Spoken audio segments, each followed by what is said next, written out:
Welcome back to the deep dive.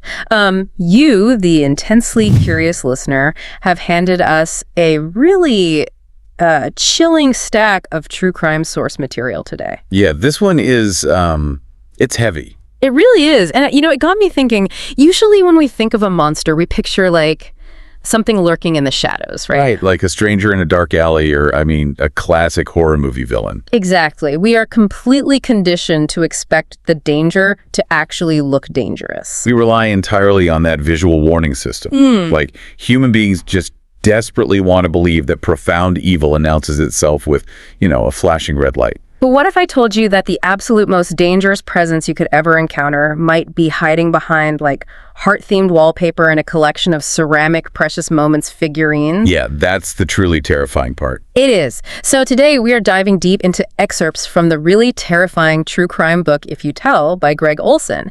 And our mission today is not just to tell you a scary campfire story. No, definitely not. We're going to unpack the harrowing mechanics of coercive control. We're looking at how a woman named Shelly Knotek constructed a hidden house of horrors in the idyllic small-town Pacific Northwest. And we are going to examine the exact psychological tactics she used to completely dominate an entire family. Right. Because it is absolutely crucial to approach this material with a very specific lens. This isn't simply a story about a monster. Yeah, that word gets thrown around a lot. It does. Right. And slapping that label on Shelly, actually, it dismisses the terrifying complexity of what took place. Right. This is really a dark masterclass in manipulation, complicity, and survival. It explores how an abuser systematically dismantles the reality of everyone around them, and they do it entirely in plain sight. Okay, let's unpack this, because to really understand how a master manipulator operates, we first have to look at where they learned their craft. Absolutely, the foundational years. Yeah. So we're setting the stage in Mattle Ground, Washington in the 1960s. Shelley was the child of a charismatic local businessman, Les Watson, and his first wife, Sharon. Right, Sharon was, she was struggling a lot. She was largely absent, battling severe alcoholism, and the tragic reality is that she was eventually murdered on Skid Row in Los Angeles. Awful. And when 13-year-old Shelley was given the news that her biological mother was beaten to death, her reaction was, well, it was nothing. Zero emotion. Literally zero. And that complete absence of empathy at such a developmental age is, it's a massive, glaring warning sign. Yeah, definitely. Instead of processing grief, Shelley just immediately directed her energy toward terrorizing her well-meaning stepmother, Laura. And it wasn't just like normal teenage rebellion. No. She began a campaign of calculated chaos. Like, she would take chopped glass and hide it in the bottom of her younger siblings' shoes. Oh my God. Yeah. She would take scissors to their brand new clothes just to, orchestrate screaming matches in the morning. She was actively testing her ability to control the emotional climate of the house. I look at a kid doing something that sadistic, and I just have to ask, was Shelley just born broken, or was she simply a sponge soaking up toxic runoff from her environment? Well, the environment definitely provided a brutal blueprint, that's for sure. Right. To understand Shelley, we really have to look at her paternal grandmother, Grandma Anna. Oh, Yeah, Anna was a domineering presence. She ran a local nursing home with absolute authority. She sounded terrifying. She was. She was a woman who forced her own husband to sleep in an 8-by-8-foot uninsulated shed in the backyard for over 20 years. Just wild. And she employed vulnerable women, referred to them with just horrific slurs, and treated them basically like indentured servants. Yeah, the book talks about that. There was one instance where, out of sheer anger, Anna shoved one of these women's heads into a toilet and repeatedly flushed it. And Shelley was just watching this happen, witnessing all of it. What's fascinating here is the dynamic between the two of them. Because Shelley wasn't repelled by the abuse at all. No, she was Anna's shadow. She studied the behavior intently. Wow. Grandma Anna was basically demonstrating a core philosophy power is achieved by making others suffer. Right. She taught Shelley that if you are loud enough and cruel enough, the people around you will eventually fold. They just won't dare challenge you. She certainly absorbed that lesson, because by the time she was 15, she orchestrated her first real masterpiece of deception. Oh, the juvenile hall incident. Yes, she walked right into juvenile hall and falsely accused her enabling father, Les, of rape. Which is just, completely devastating. It nearly ruined his life, but the detail that completely stops me in my tracks is what Laura, her stepmom, found while frantically searching Shelly's messy room for clues. Right under the bed. Yeah, she pulls back the mattress, and shoved against the box springs is an issue of True Confessions magazine. And the cover reads, in bold type, "I was raped at 15 by my dad." Wow. Shelly had literally plagiarized her trauma straight from a drugstore magazine. But notice the terrifying brilliance of that move, though. I mean, predators often co-opt the language of victimhood for a very specific reason. To get sympathy. Yes, Okay. because society's default reaction to a victim is to drop all boundaries, suspend critical judgment, and offer unquestioning support. Right, which makes sense normally. Exactly. But Shelly learned early on that false victimhood is the ultimate weapon. It forces the accused entirely onto the defensive. And it puts all the focus on her. Yes, it centers all the attention and power entirely on her. Even when medical exams proved the accusation was a complete fabrication, she never showed a single shred of remorse. She didn't care at all. She just enjoyed the grenade she had tossed into the family. But a teenager can only terrorize her parents for so long before she kind of ages out of that dynamic. Right. She needed new targets. Exactly. If she wanted to maintain that level of absolute control into adulthood, she needed a new type of victim. Someone bound to her by law and obligation. Which brings us to the husbands. Yeah. She lures her first husband, Randy, by having her dad offer him a free trailer to live in. A classic bribe. Right. But the moment Shelly decided she was bored of the trailer, she faked a violent home invasion. Just unbelievable. She took her own fingernails to her face, scratched herself deeply, and claimed a man broke in and assaulted her. And all of this was just to force Randy to move them to a nicer house. We really see the escalation of the false victimhood tactic here. Yeah. For the manipulator, their own needs are the only paramount reality. The truth is entirely malleable. It just changes based on what they want. Exactly. Yeah. It bends to serve whatever outcome they desire in that specific moment. And she would do anything to punish people who didn't comply. Like her dad buys her a brand new pink Buick convertible. Most teenagers would be ecstatic about that. Right. But Shelly threw an explosive tantrum because it wasn't a VW Beetle, and then faked an aspirin overdose just to make him feel terrible. She treated these early spouses and family members like completely disposable tools. She really did. But her third husband, Dave Knotek, and here's where it gets really interesting. Dave was a mild-mannered logger. He was a Navy veteran, too. Yeah, he was a strong, capable guy. So how do you trap someone like that? That's the big question. Shelly did it by playing the ultimate victim card early in their relationship. She convinced him she had terminal cancer and would be dead before she turned 30. If we connect this to the bigger picture, you are looking at the foundational core of coercive control. How so? Well, a common misconception is that abusers only target weak or, gullible people. Right. In reality, the goal is often to systematically break strong people. Shelly used the fake cancer diagnosis to hijack Dave's protective instincts. Oh, wow. She bound him to her through heavy obligation. She planted the idea that if she died, he would be the only one left to raise her young daughters, Nikki and Sami. And once he was hooked by that obligation, the psychological beatings began. The relentless abuse. Yeah, the constant, unpredictable verbal abuse. The screaming matches that lasted for hours. She would slam doors until the hinges literally ripped out of the wood. Just destroying the environment.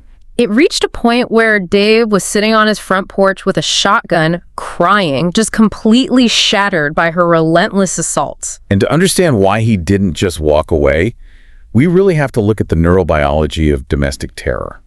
Tell me about that. Well, Shelly had deliberately isolated him. She made humiliating scenes in front of his friends so they stopped coming around. Right. She severed his ties with his family. And what that does is trap the victim in a state of permanent hyperarousal. Like, he's always on edge. Exactly. Dave's nervous system was constantly flooded with cortisol from the unpredictable conflict. Wow. When your brain is living in a perpetual state of fight or flight, the amygdala essentially overrides the logical planning centers of the prefrontal cortex. So he literally couldn't think his way out. He couldn't think straight enough to formulate an escape plan. By driving him to the brink of suicide, she didn't just defeat him. No. She shattered his internal compass and completely rebuilt him as a passive enforcer of her will. And with a compliant enforcer secured, she had the freedom to build her ultimate domain. The Louderback house. Yes, the Louderback house in Old Willapa. The sheer contrast between the outside appearance of this home and the reality inside it's just mind-bending. It really is.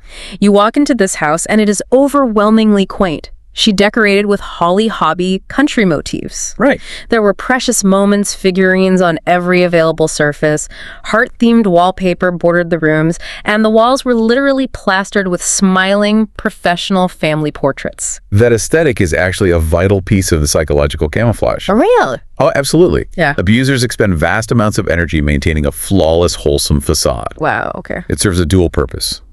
Outwardly, it deflects suspicion from neighbors and teachers. Yeah. Inwardly, it creates a maddening cognitive dissonance for the victims. It scrambles their reality. Exactly. I mean, how can a house that looks so sweet, so nurturing, be the site of such profound torture? Because the torture happening behind those smiling photos is hard to even say out loud. Yeah, it's rough. Shelley invented a punishment she called wallowing. In the dead of winter in the Pacific Northwest, she would force her eldest daughter, Nikki, completely naked, into frozen mud puddles in the yard. It's horrific. And the person holding the hose, spraying freezing water on a child, was Dave. He would just stand there, mute, hosing down his stepdaughter just because Shelley told him to. That image demonstrates the absolute totality of Shelley's control. She has completely stripped Dave of his moral agency. He's just a robot for her at that point. He is committing atrocities against his own family to appease her. But, for Nikki, the physical agony of the freezing mud is almost secondary to the psychological torture. What do you mean? The environment was dictated by sheer unpredictability. The children might be beaten with heavy phone cords because a tiny teddy bear pin went missing amid mountains of wrapping paper on Christmas morning. And the physical violence was always followed by this sickening fake affection. The whiplash. Yeah.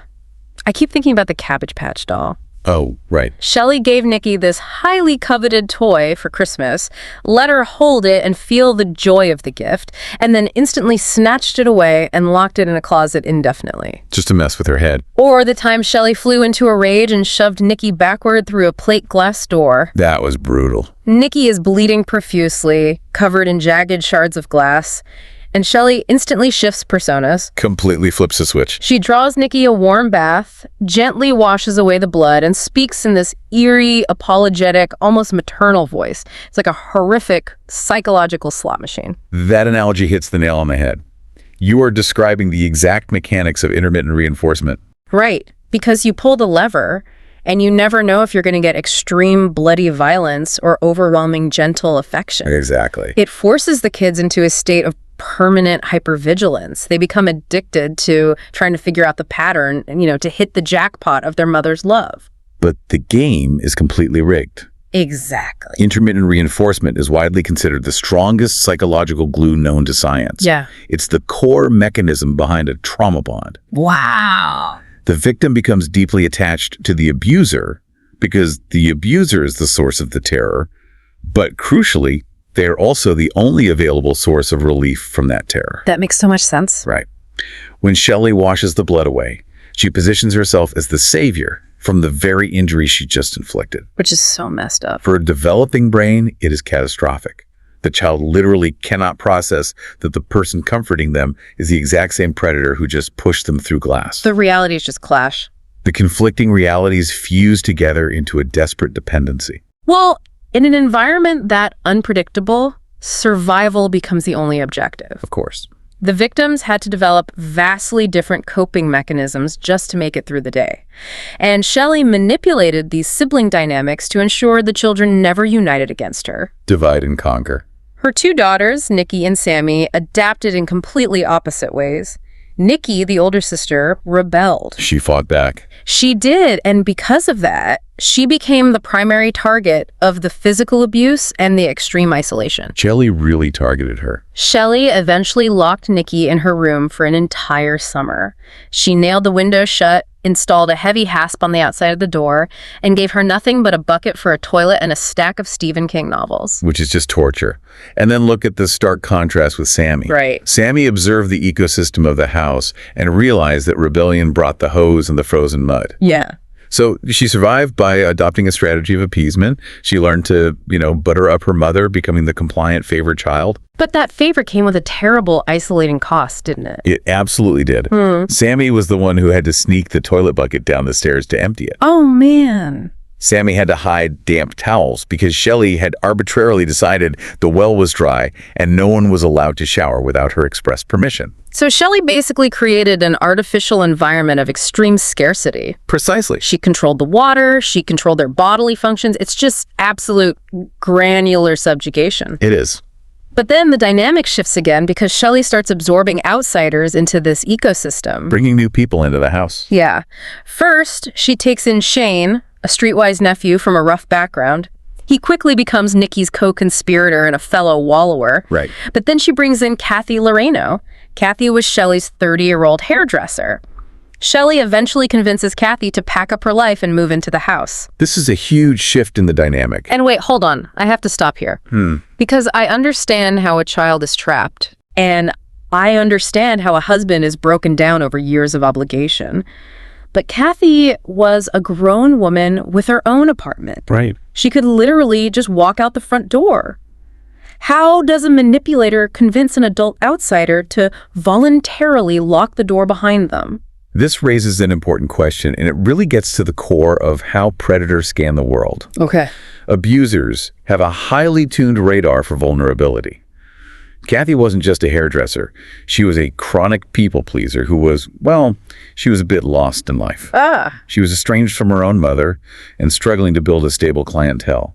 She had a massive void, just a real desperation for connection and meaning. And Shelly saw that. Shelly recognized that void immediately and stepped right in to fill it.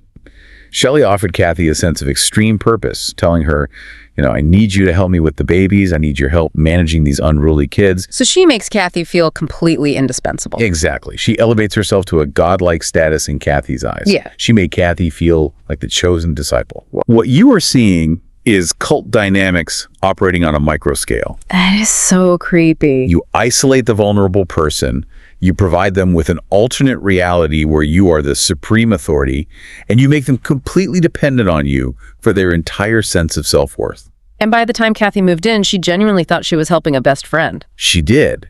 And before long, she became complicit in policing the children, entirely adopting Shelly's warped reality. And once Shelly had these people fully enveloped in her cult of personality, she used deeply degrading tactics to ensure they never wanted to return to the outside world. The degradation was a key tool. The forced nudity is particularly striking. Shelly would force Nikki and Shane, two teenage cousins, to strip completely naked in the living room and slow dance together while she watched from the couch. It's disgusting. And, the initial reaction is to view that merely as sadism, but we have to understand the strategic function of that abuse. What's the strategy there? It was a calculated tactic to completely strip away their identities and their dignity.